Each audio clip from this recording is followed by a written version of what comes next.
Hi, I'm Paula Vandervoort. I am the founder of Gentry Boxers, which is a natural rearing dog breeding program for over 5 decades. I know I don't look that old, but I am. I also co founded the Natural Rearing Breeder Connection, and I own the dog breeder store. And we are serving the natural rearing community as much as possible in that store. Today, I want to talk about the ethics of breeding. Just a quick minute, this won't be long, because I'm actually preparing to send in some genome tests on a couple of dogs here that I'm considering breeding, and I wouldn't breed them if they didn't have satisfactory screens or results on their health screens. And I'm a boxer breeder, so our code of ethics and the research behind our breed shows that we need to do a number of health screens. And I'm going to rattle them off for you because this is something I do before I decide to breed a dog. We screen for hip dysplasia, elbow dysplasia, spondylosis, thyroid abnormalities, eye abnormalities, including corneal dystrophy, degenerative myelopathy, ARVC1, ARVC2, those are genome tests, those three. Degenerative myelopathy, DM. We also screen for hearts. We have some pretty interesting genetic predispositions in boxers that can cut a life short on a boxer, and they include running a number of tests. One is an echo with a board certified cardiologist that has a 24-hour Holter also run for electrocardiogram information, and those have to be run within 90 days of each other to get an advanced cardiac certificate. So I'm about to send in some genome tests, and I don't disparage anybody that breeds. For whatever reason you breed, I will support you. I just want to encourage you that if you are breeding, please learn about the genetic predispositions in the breed. If you're crossing breeds, learn about the genetic predispositions in the breed you're crossing, because you're creating something brand new and we don't even know, how that's going to turn out. I'll support you.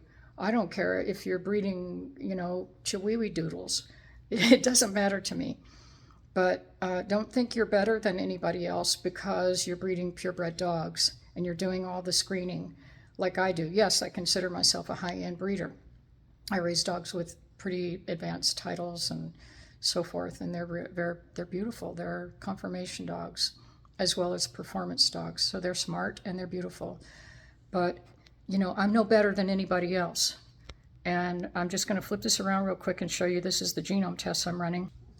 Sorry about that. And I was getting ready for Easter to do some Easter pictures with my dogs. And I had all my tests out here. I'm running ARVC 1 and 2 on Layla. She's already got her DM tests.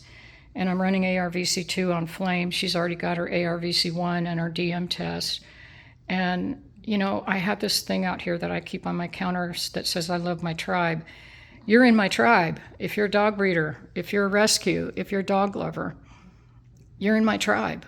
And I want to help you. But let's make sure that we're a community here and that we're not separating from one another because I do something different than you do. And what's important is the longevity of these dogs. And yes, my dogs are not cheap because I have 4 freezers full of human grade meat that I feed them. And, what goes into them is extreme.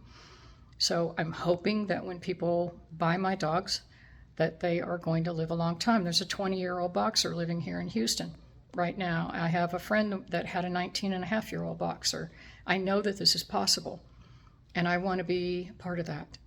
But whatever you're doing, I love you. I want you to be learning about natural rearing because it makes a huge difference in the longevity of these dogs. So does health screening, but health screening is not everything.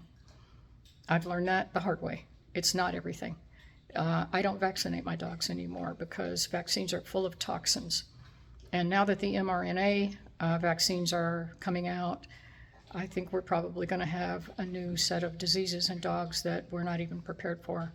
That's not what this is about, but I just want everybody to understand that natural rearing is a community, and I want you to be a part of it, not an exclusionary, segregated person who says, because I do something different than you do, I'm better than you. I'm not better than you. I'm not. I'm just part of your tribe. I love you.